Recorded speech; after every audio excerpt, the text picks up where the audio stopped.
मैं शुरुआत डॉक्टर उत्कर्ष सिन्हा साहब यहीं से करना चाहूंगा। जो ये यात्रा चल रही है, चाहे वो प्रधानमंत्री की हो, और प्रधानमंत्री तो करते रहे, करते रहते हैं। राहुल गांधी का अपना जो जर्मनी से जो दृश्य है, मैं कुछ एक दो दृश्य है, मैं पहले सोचता हूँ दिखाया जाए, दर्शक भी देखें, आप भी देखिएगा, कुछ सीन है निकले हुए हैं और दिखाना चाहिए। देखिएगा आप सभी लोग कि किस तरीके से एक वहां गर्मजोशी है, किस तरीके का एक माहौल है, देखिएगा। അടിപൊളി.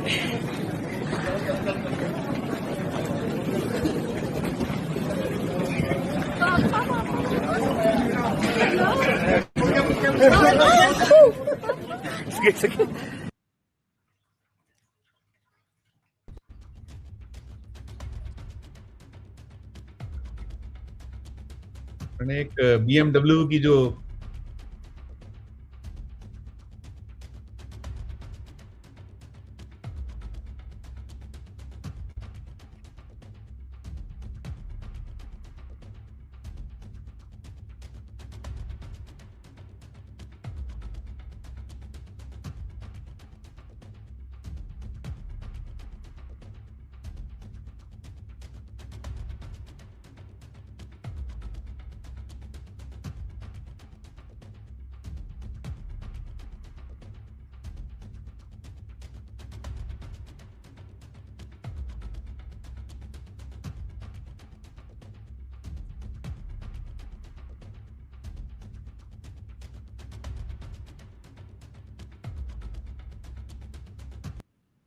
एक दृश्य ये भी देखिएगा, फिर मैं करता हूं आपसे सवाल डॉक्टर उत्कर्ष।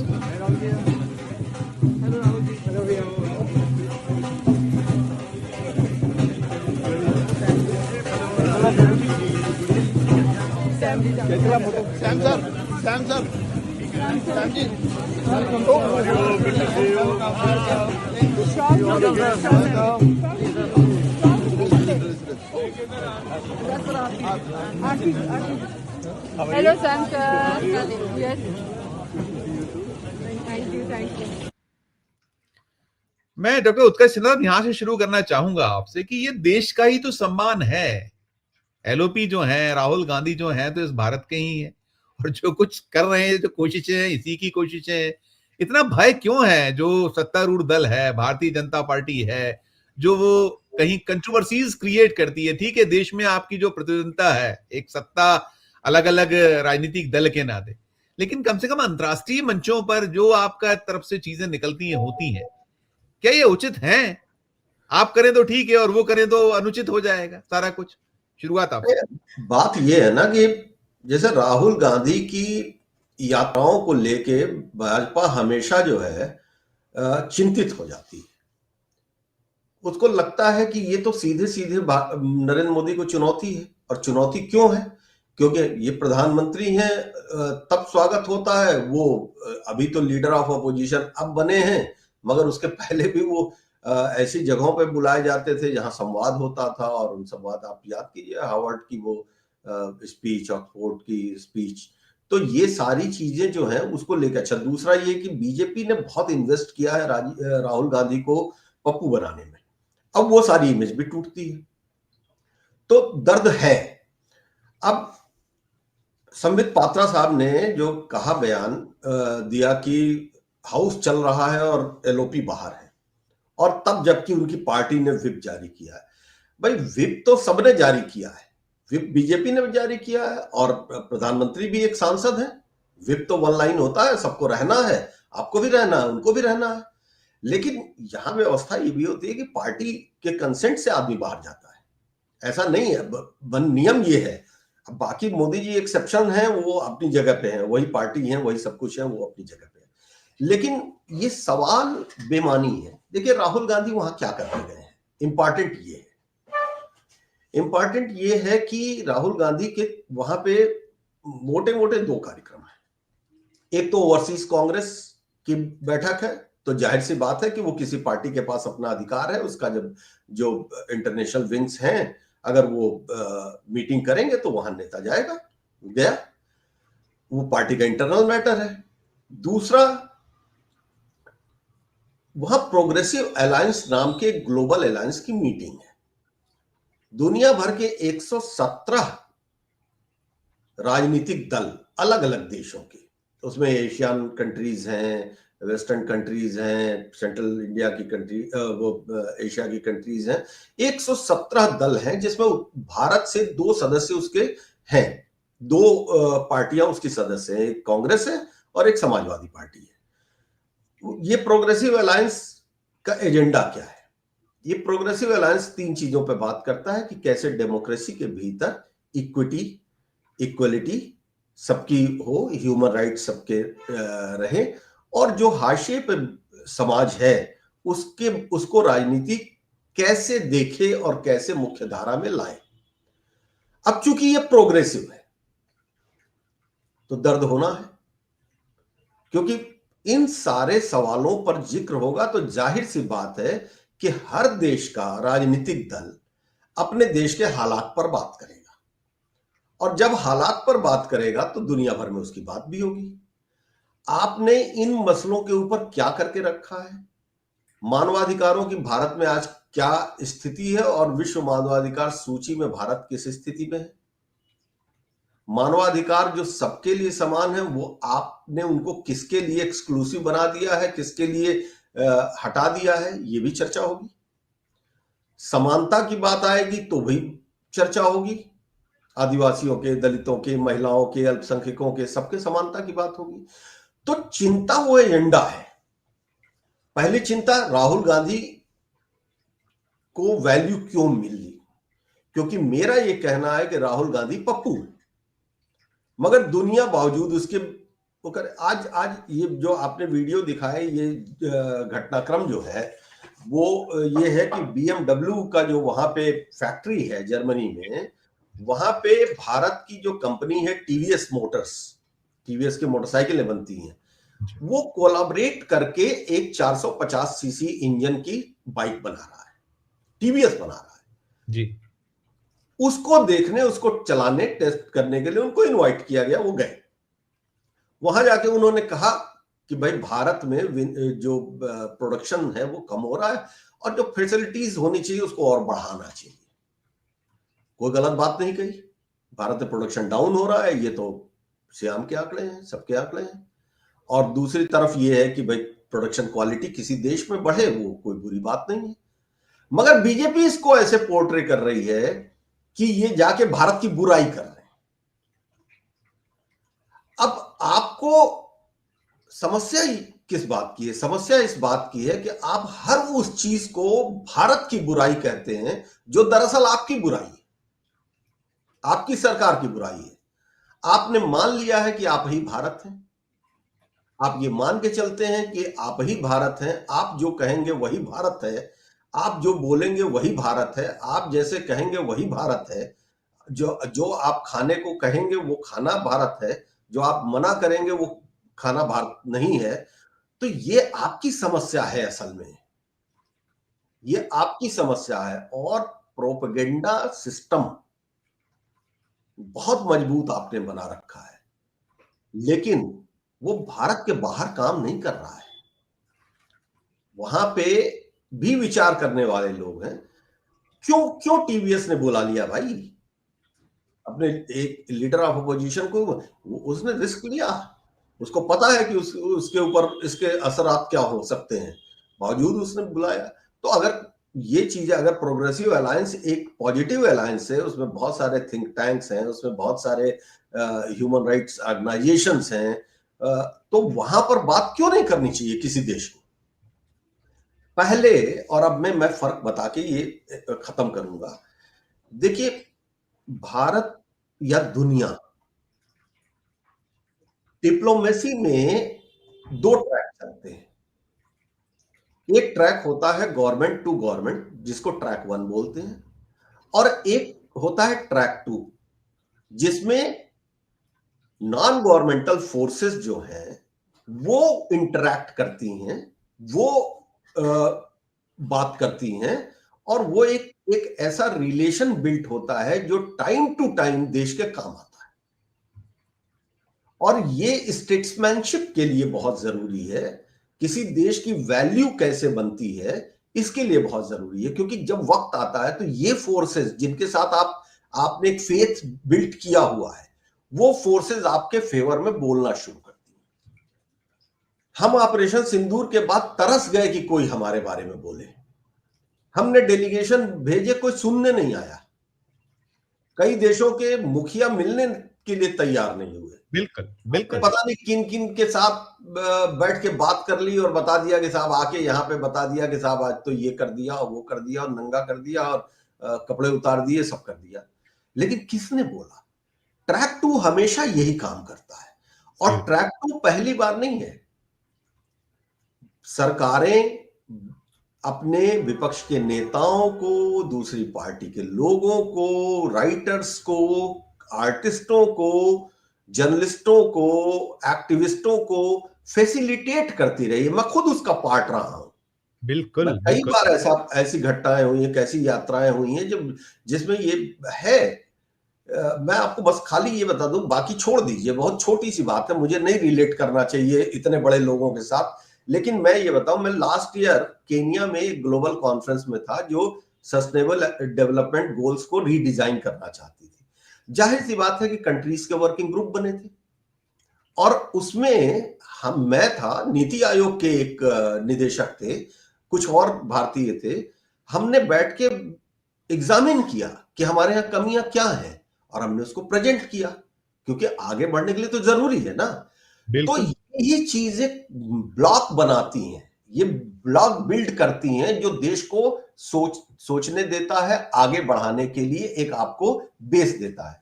मगर जब भारत का कोई व्यक्ति बाहर जा रहा है और आप उसको ये आरोप लगाए, आपके सांसद, आपकी सरकार, कि ये साहब देश विरोधी बात करने जा रहे हैं, तो दुनिया आपके बारे में क्या सोचेगी? दुनिया आपके बारे में यही सोचेगी कि भारत के भीतर कोई राजनीतिक ताकत एकजुट है ही नहीं। और जब राजनीतिक ताकत एकजुट नहीं है तो फिर दुनिया आपको क्यों सीरियसली लेगी? ये पॉइंट को समझ नहीं पा रही है भारतीय जनता पार्टी। डॉक्टर साहब क्या कहिएगा सर? देखिए, शुरुआत तो हुई है डॉक्टर साहब, देखिए माहौल तो क्रिएट किया गया, जैसे अभी बिलाल जी कह रहे थे कि जो परसेप्शन क्रिएट करना है, और है, देखिए लोगों में तो है, लोग तो मानते हैं कि ये चुनाव आते हैं तो ईडी आ जाता है, चुनाव आते हैं तो इनकम टैक्स आ जाता है, चुनाव आते हैं तो सीबीआई पहुंच जाती है, और जो विरोधी है, जैसे अभी हमारे यहाँ मध्य प्रदेश में बड़ा रोचक चल रहा था। मध्य प्रदेश में ये था कि यहाँ शादी हुई है एक, और बड़ी ऐसी शादी है जहां मतलब बहुत कुछ है, और यही सवाल जो आम जन है उसके कि यहाँ नहीं आएगी ईडी, है मध्य प्रदेश जो है बीजेपी शासित राज्य, यहाँ वो उसका चश्मा उतर जाता है, वो देख ही नहीं पाती इन सब चीजों। बहरहाल मैं इसी पर फोकस करता हूँ, जो ये जो है परसेप्शन क्रिएट करना, और फिर ये भी कहना बिलाल जी का कि चाहे तो ईडी के खिलाफ एक बड़ा एक्शन भी हो सकता है इस पूरे में, जितने आधार उसमें दिखते हैं। हो सकता है कांग्रेस की आगे कहीं कुछ इसको लेकर प्लानिंग हो, लेकिन अभी आज की तारीख में इसको कैसे लीजिएगा, कैसे देखिएगा?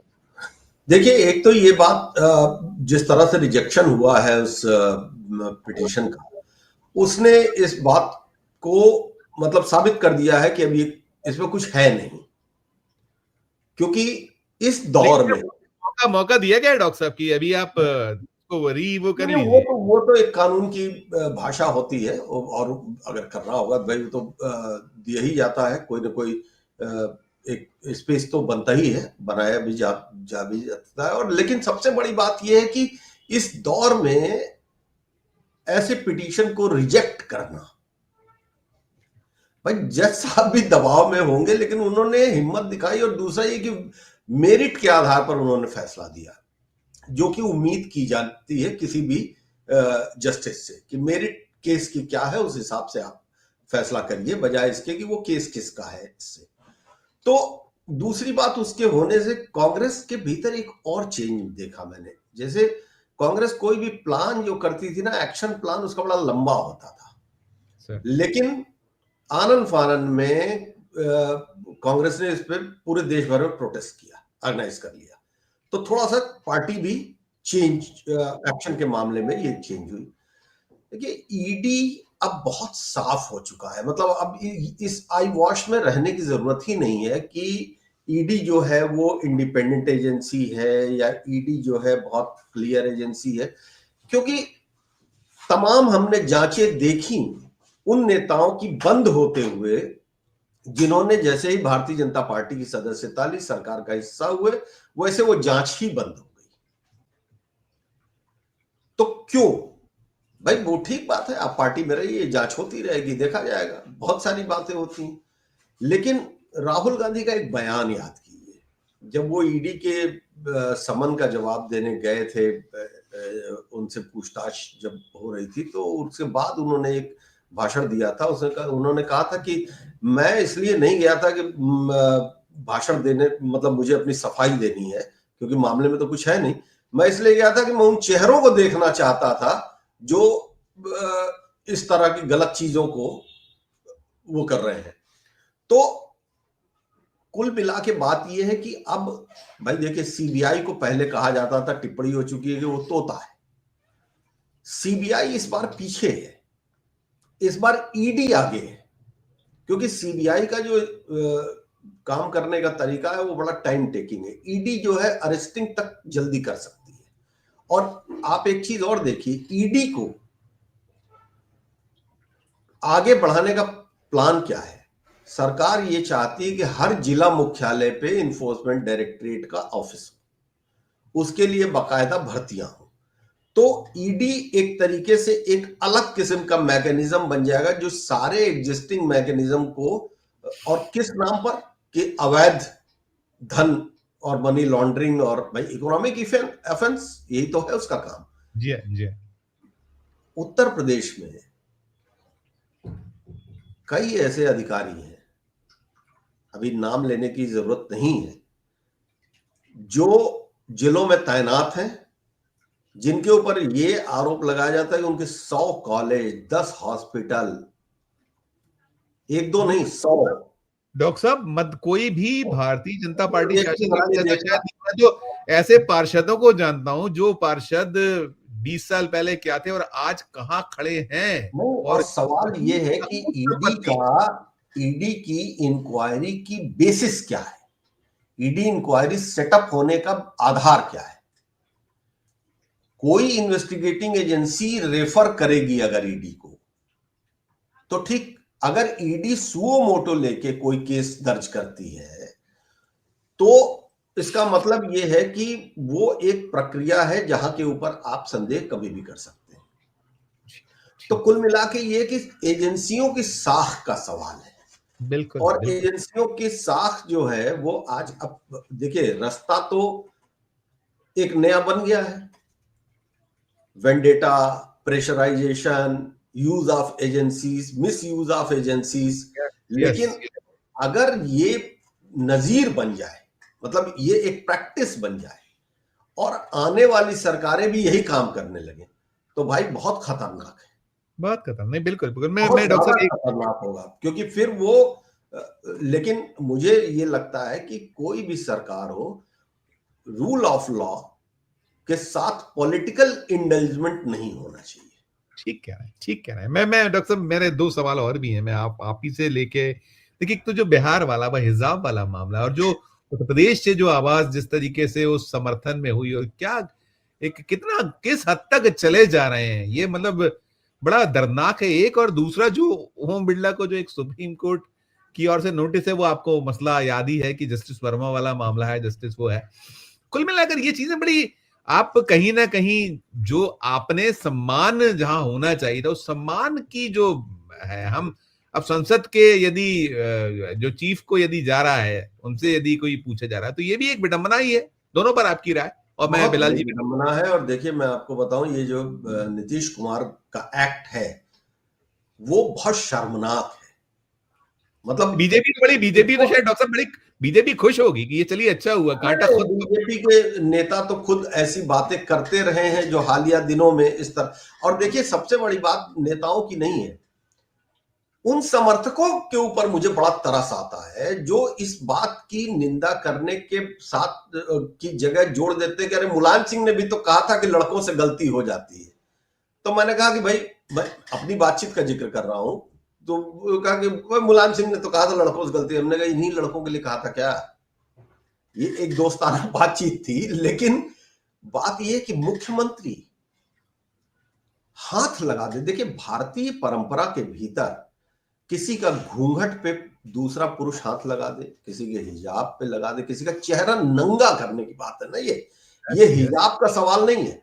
आप खुश हो जाइए कि साहब ये मुसलमान का हिजाब तो साहब पूरी नहीं दुनिया मैं में तो हम डॉक्टर साहब इस इकरार एंगल देंगे, से मैं इसकी मैं बात तो नहीं डॉक्टर करता। साहब नहीं डॉक्टर साहब मेरा एंगल तो ये था कि चूंकि उनकी मनोस्थिति यानी कि बीजेपी की तो ये है कि चलिए इस मुख्यमंत्री को हटाने का इस तरीके से ग्राउंड है, मैं इस एंगल पे बात कर रहा हूँ। देखिए वो एक दूसरी चीज है, उस पर भी बात कर लेंगे, लेकिन मेरा ये कहना है कि पहली बात ये है कि किसी भी महिला के चेहरे को जबरदस्ती देखना, यस, ये कहां से नैतिक है, और अपने आप को संस्कार भारती के साथ एसोसिएट करने वाली पार्टी की तरफ से एक भी इसका निंदा बयान नहीं आया। दूसरा, जी संजय निषाद जी, हमारे उत्तर प्रदेश के मंत्री, यस, क्या बेहूदी बात कर रहा है वो आदमी? बिल्कुल, उसकी अपनी मंशा उसमें झलक रही है, जिसको कहते हैं मतलब लीचड़पन। मैं शब्द इस्तेमाल कर रहा हूं, मेरे ऊपर मुकदमा लगा दें, कोई दिक्कत नहीं, लेकिन इसको इसके अलावा क्या कहा जाए? ठीक और ठीक है, उत्तर प्रदेश में लखनऊ में ही मुकदमा दर्ज हुआ तो, लेकिन उत्तर प्रदेश सरकार की तरफ से, किसी भी एलाइज की तरफ से, मैं कह रहा हूं चलिए भाजपा को छोड़ दीजिए, एनडीए के गठबंधन का कोई भी दल उत्तर प्रदेश में, कहता हूं ये अनुप्रिया पटेल है भाई, महिला है उत्तर प्रदेश में, तमाम महिला मंत्री हैं। हाँ, अब देखिए विडंबना क्या है, उत्तर प्रदेश के महिला आयोग, राज्य महिला आयोग की एक सदस्य इसको जस्टिफाई कर रही है। लेकिन हां, मैं यहां पे तारीफ करूंगा अपर्णा यादव की, उपाध्यक्ष हैं राज्य महिला आयोग की। अपर्णा यादव ने इसकी आलोचना की, ये करना तो चाहिए, कुल करना मिला चाहिए। के एक तो ये बात। दूसरी बात, जहां तक आपके प्रश्न का सवाल है, आपके प्रश्न के मंतव्य का, कि नीतीश कुमार के मेंटल हेल्थ को लेके जो पहले भी चीजें चलती रही थी, और लेकिन जैसे ही वो, याद कीजिए टिकट वाला जो एपिसोड हुआ था बिहार चुनाव के पीछे, वो कैसे नीतीश कुमार अपने बेस ओरिजिनल फॉर्म में आ गए थे, और सारी चीजें उन्होंने अपने हाथ में कर ली थी। तो अब तो एक जो कहावत है ना, कि मतलब बहुत ठेठ कहावत है, येड़ा बन के पेड़ा खाना। आप हरकतें करिए और छुपा लीजिए कि साहब हम मेंटली जो स्टेटस हमारा ठीक नहीं, लेकिन जहां आपको जरूरत होगी, जहां आपकी पार्टी दांव पे, जहां पे आपकी सत्ता दांव पे है, वहां पे आपका सब दिमाग चलने लगेगा, एक एक आदमी को पहचानने भी लगेंगे, आप सब कुछ करने लगेंगे। राइट सर, तो राइट सर, ये जो बात है, मतलब ये शर्मिंदगी की बात है, किसी महिला के चेहरे पर हाथ लगाना बिना उसके कंसेंट के सार्वजनिक स्थान के ऊपर। उसके धर्म को तो छोड़ दीजिए, मैं तो कह रहा हूं कि उस बिल्कुल, महिला का हिजाब की जगह अगर वो उसका घूंघट होता तो भी ये उतनी ही गंदी बात। Right sir.